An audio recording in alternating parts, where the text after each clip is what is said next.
Dear students, कक्षा 10वीं के छात्रों के लिए विज्ञान विषय में हम आपको इससे बिफोर वाला जो पहले वाला जो टॉपिक था वो परावर्तन वाला, उस परावर्तन वाले टॉपिक में हमने आपको बताया कि जब प्रकाश की किरणें किसी समतल चमकीले पृष्ठ पर आपतित होती है तो उससे टकराने के बाद पुनः उसी दिशा में चली जाती है।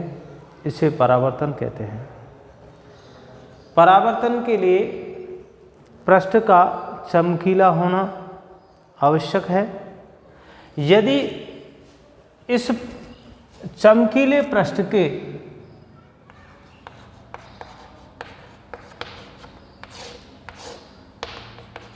एक ओर, जैसे कोई चमकीला पृष्ठ है, इस चमकीले पृष्ठ के एक ओर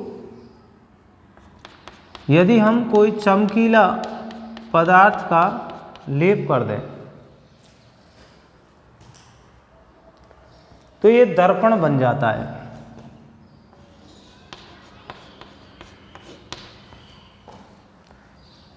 भाई कोई चमकीला पृष्ठ है, उसके एक ओर हम अपारदर्शी पदार्थ का लेप कर दे तो ये दर्पण बन जाता है।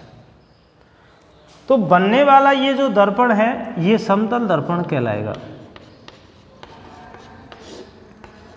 समतल दर्पण कहलाता है। इसी प्रकार दर्पण बनने की जो प्रक्रिया है वो यही है कि कांच से बनी कोई समतल झिल्ली और उसके एक ओर अपारदर्शी पदार्थ का लेप कर दिया जाए, सिल्वर या कोई चमकीली सतह का, तो आपतित प्रकाश की किरणें पुनः उसी माध्यम में लौट जाती हैं। तो ये समतल दर्पण है। यदि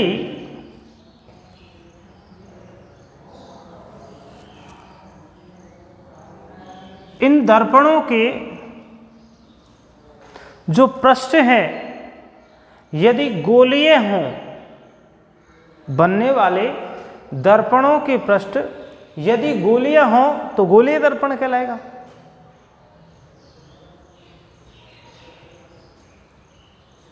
या हम इसको इस तरह भी परिभाषित कर सकते हैं कि जब किसी दर्पण का परावर्तक पृष्ठ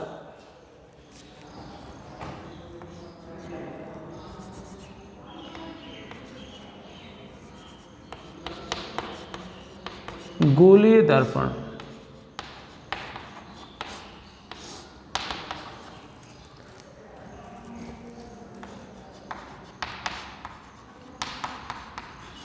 जब किसी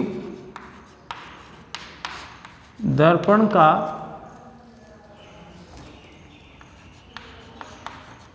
परावर्तक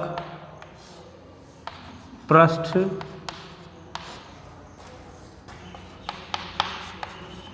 गोलीय हो, जब किसी दर्पण का परावर्तक पृष्ठ क्या हो, गोलीय हो,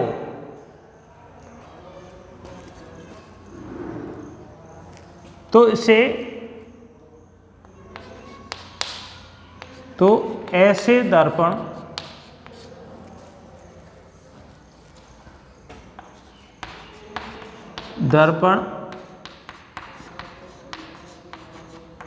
गोलीय दर्पण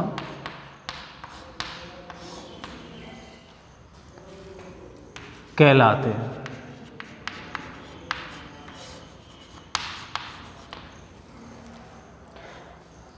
तो समतल दर्पण में, भाई गोलीय दर्पण तो ये, तो समतल दर्पण की हम बात करें तो समतल दर्पण से बनने वाला जो प्रतिबिंब है वो आभासी बनता है। और समतल दर्पण में पार्श्व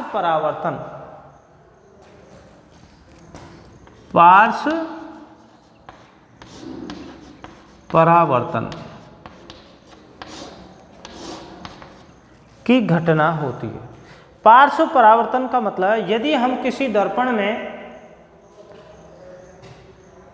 किस दर्पण के सामने कोई वस्तु रखते हैं तो उस वस्तु का बायां भाग दाईं ओर, उस वस्तु का प्रतिबिंब बायां भाग दाईं ओर और दायां भाग बाईं ओर दिखाई देता है।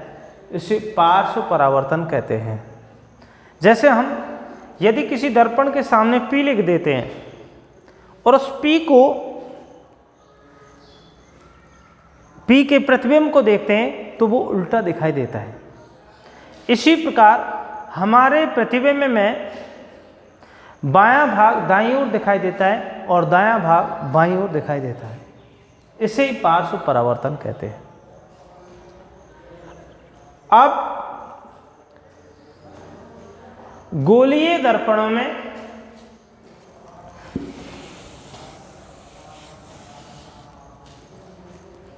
एक बार पुनः परिभाषा देखते हैं। जब किसी दर्पण का परावर्तक पृष्ठ गोलीय हो तो ऐसे दर्पण गोलीय दर्पण कहलाते हैं। तो ये जो गोलीय दर्पण है ये खोखले गोले के भाग होते हैं। गोलीय दर्पण खोखले गोले के भाग होते हैं। मान लीजिए ये कोई गोला है कांच से बना, इसका ये भाग काट के हमने अलग कर दिया, अर्थात ये भाग हमने इसका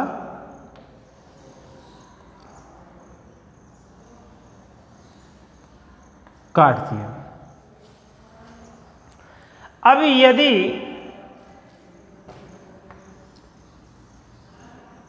इस गोलीय दर्पण के अंदर के पृष्ठ पर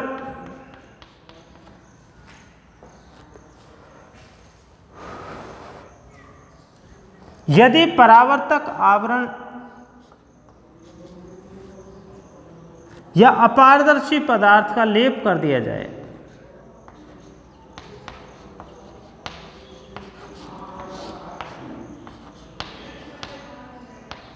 अपारदर्शी पदार्थ का लेप कर दिया जाए तो इनका जो उभरा हुआ पृष्ठ है ये वाला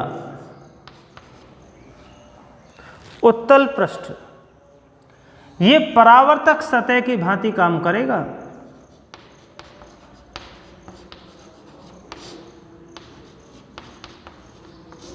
परावर्तक सतह की ओर काम करेगा। तो परावर्तक पृष्ठ कैसा है? उभरा हुआ। तो ऐसे दर्पण उत्तल दर्पण कहलाते हैं।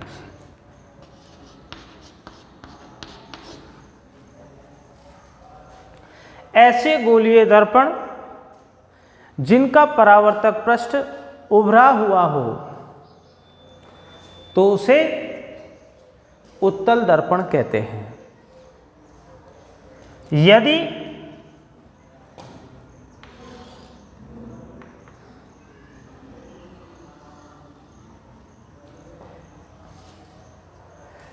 किसी दर्पण का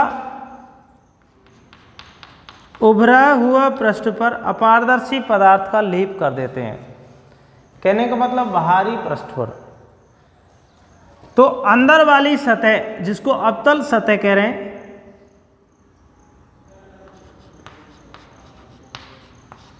इसे परावर्तक पृष्ठ कहते हैं। तो जिस गोलीय दर्पण का अंदर वाला भाग अवतल भाग परावर्तक पृष्ठ का काम करे तो उसे अवतल दर्पण कहते हैं।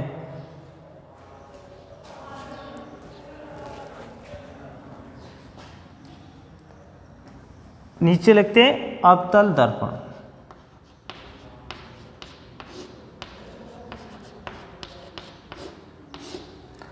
और ये उत्तल दर्पण।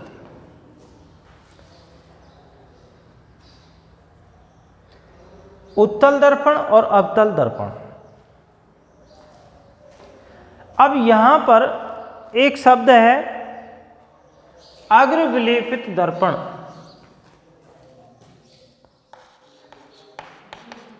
अग्र विलेपित दर्पण।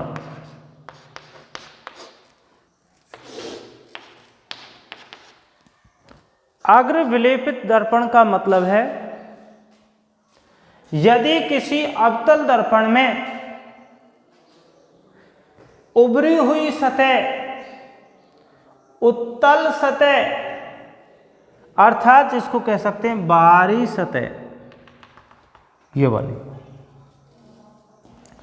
यदि किसी अवतल दर्पण की बाहरी सतह पर अपारदर्शी पदार्थ का लेप करने के बजाय यदि इस अवतल दर्पण के अंदर वाले पृष्ठ पर परावर्तक सतह की ओर, अंदर की ओर ही यदि कोई चमकीले पदार्थ का लेप कर दिया जाए तो इस प्रकार बनने वाले दर्पण अग्र विलेपित दर्पण कहलाते हैं। एक बार पुनः इस परिभाषा को रिपीट किया जा रहा है।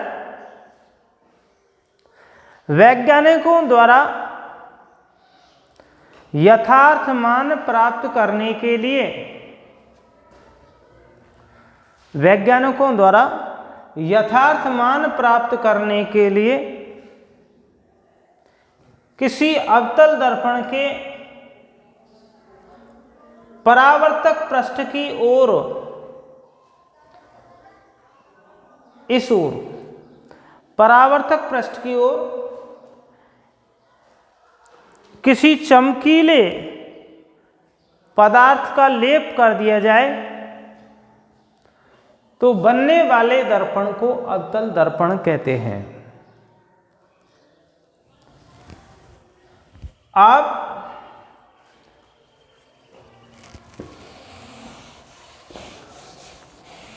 इनकी परिभाषा देख लीजिए आप।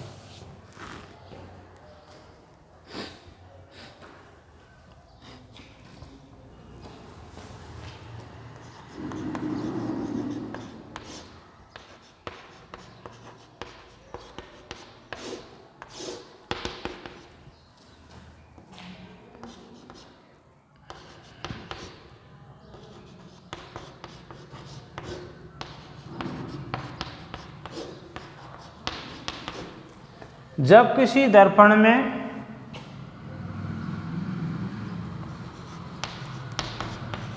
प्रतिबिंब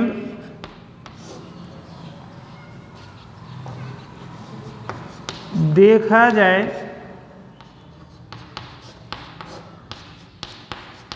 तो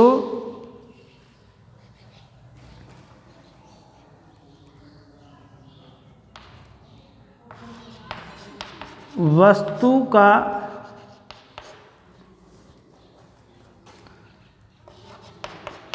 बायां भाग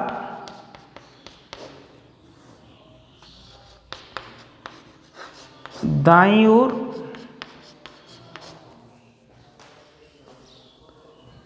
और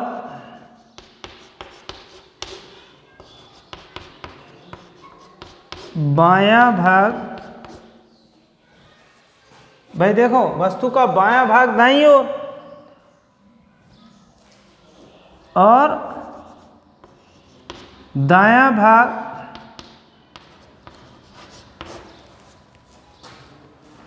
बाईं ओर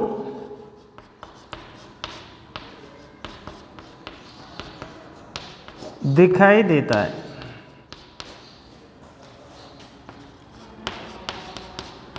इसे पार्श्व परावर्तन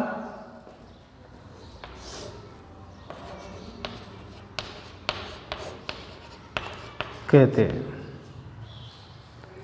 उसके बाद है अग्र विलेपित दर्पण।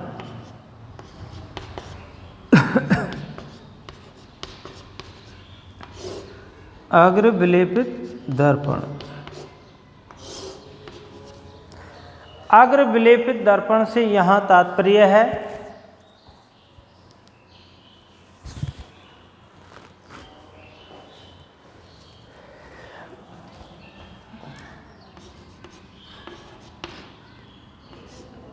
जब अवतल दर्पण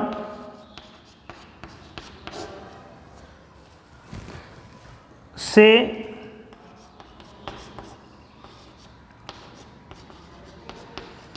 वैज्ञानिकों द्वारा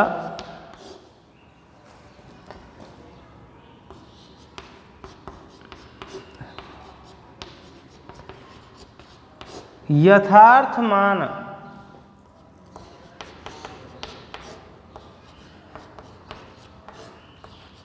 प्राप्त करने के लिए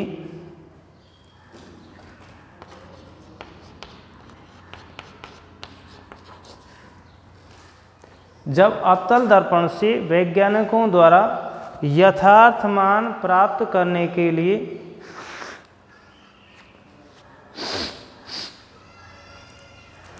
इनकी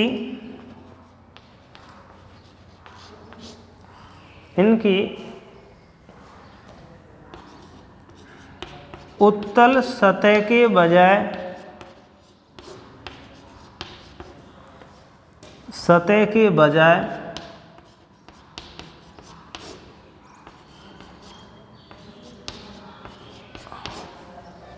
अवतल पृष्ठ पर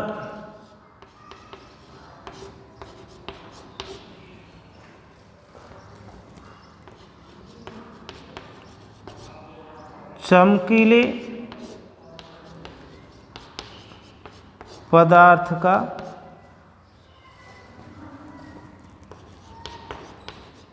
लेप कर दिया जाए।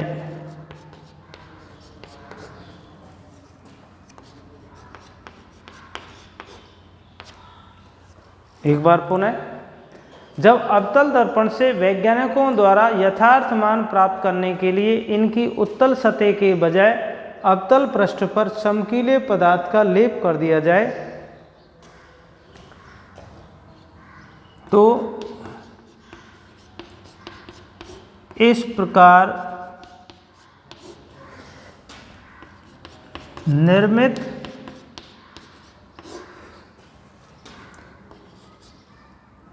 दर्पण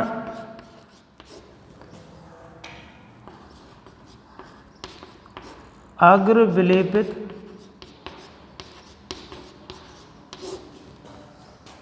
दर्पण कहलाता है।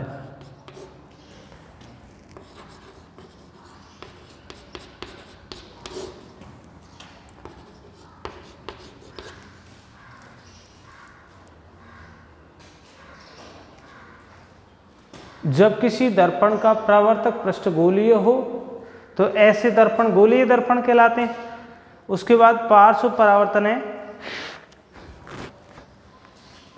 जब किसी दर्पण में प्रतिबिंब में देखा जाए तो वस्तु का बायां भाग दाईं ओर और दायां भाग बाईं ओर दिखाई देता है, इसे पार्श्व परावर्तन कहते हैं।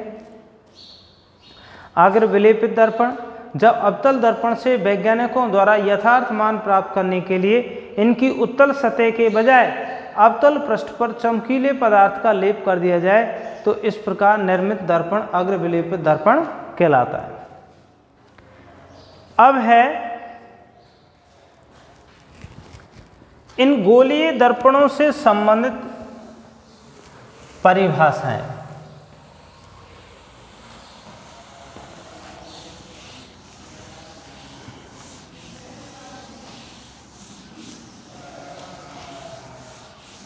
डियर स्टूडेंट्स,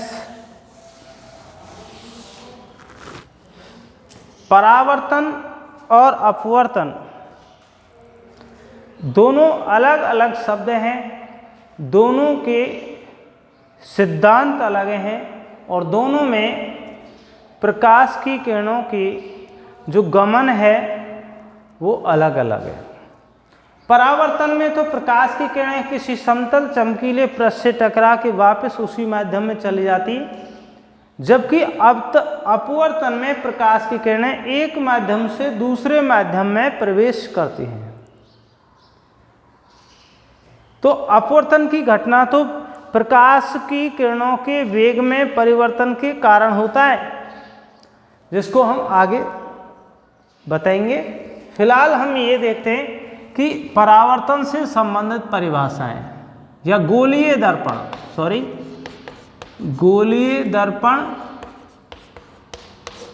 से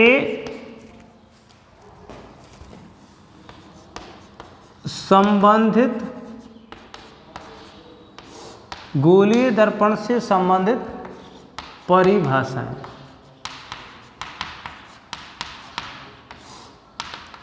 जब ये गोलीय दर्पण से संबंधित परिभाषाएं आपके समझ में आ जाएंगी तो गोलीय दर्पण से प्रतिबिंब निर्माण की प्रक्रिया किस प्रकार होती है ये भी आपके निश्चित रूप से समझ में आ जाएगा। एक एक परिभाषा को हम यहां देखते हैं।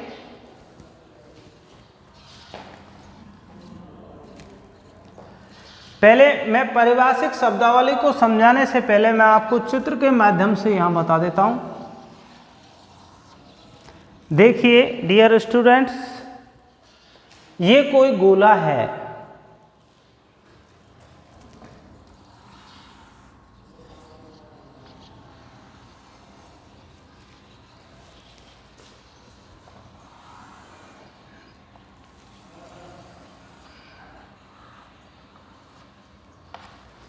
और इस गोले का ये केंद्र बिंदु है।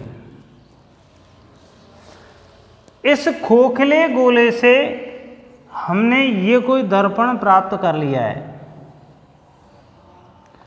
इस खोखले गोले से हमने कोई दर्पण प्राप्त कर लिया है। तो पहले मैं आपको चित्र में समझाऊंगा, फिर एक एक परिभाषा आपको यहां बताऊंगा। गोलीय दर्पण नंबर 1 देख लीजिए, यहां पे लिख देता हूं मैं, वक्रता केंद्र। वक्रता केंद्र।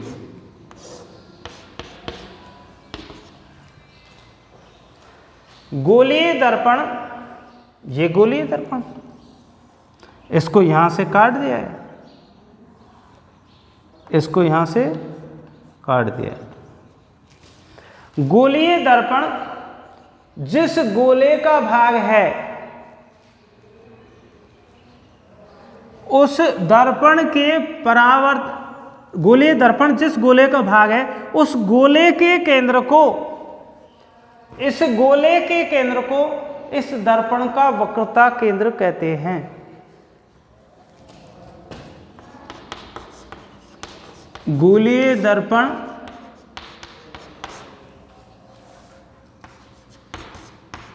जिस गोले का भाग है, गोलीय दर्पण जिस गोले का भाग है उस गोले के केंद्र को वक्रता केंद्र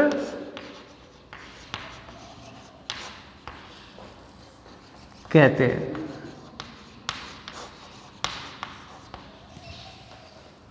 और वक्रता केंद्र को अंग्रेजी के C से व्यक्त करते हैं। उसके बाद है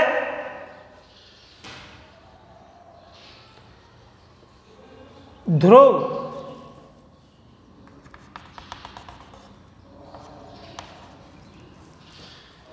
दर्पण का ध्रुव।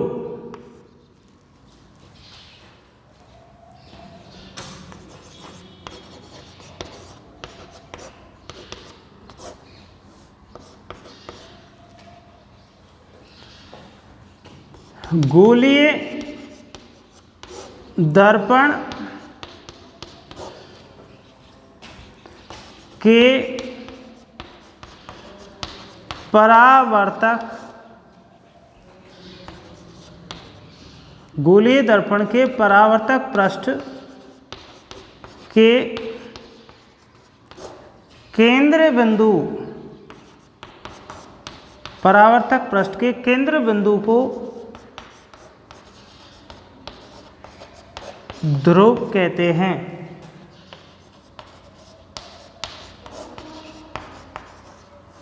गोलीय दर्पण के परावर्तक पृष्ठ के केंद्र बिंदु को ध्रुव कहते हैं और इस ध्रुव को O से व्यक्त करते हैं। भाई ये परावर्तक पृष्ठ है, मान लीजिए, सपोज मान लीजिए दर्पण है, इधर अपारदर्शी पदार्थ का लेप कर दिया है, तो ये परावर्तक पृष्ठ हो गया। इस परावर्तक पृष्ठ के केंद्र को दर्पण का ध्रुव कहते हैं। नंबर 3, वक्रता त्रिज्या। और वक्रता त्रिज्या को R से व्यक्त करते, कैपिटल R से। वक्रता केंद्र, वक्रता केंद्र, तो वक्रता केंद्र C व दर्पण के ध्रुव O के मध्य की दूरी, वक्रता केंद्र C व दर्पण के ध्रुव O के मध्य की दूरी वक्रता त्रिज्या कहलाती है।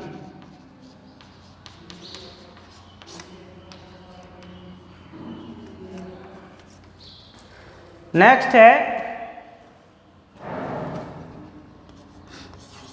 फोकस बिंदु। फोकस बिंदु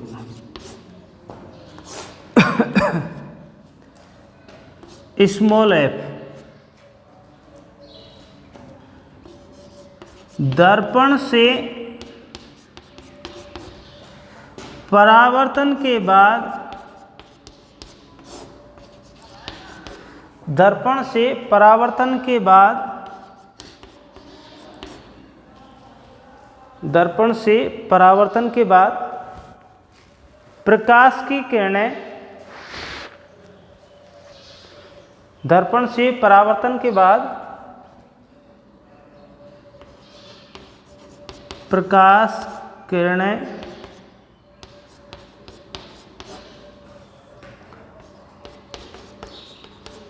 जिस स्थान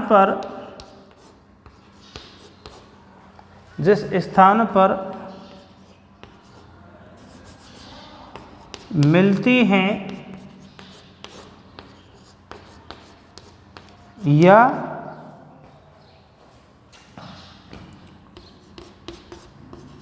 मिलती प्रतीत होती हैं, दर्पण से परावर्तन के बाद प्रकाश किरणें जिस स्थान पर मिलती हैं या मिलती प्रतीत होती हैं, फोकस बिंदु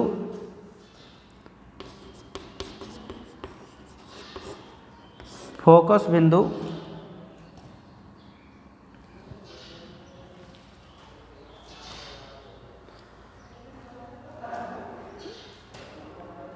दर्पण से परावर्तन के बाद प्रकाश किरणें जिस स्थान पर मिलती है मिलती प्रतीत होती है, फोकस बिंदु कहलाता है।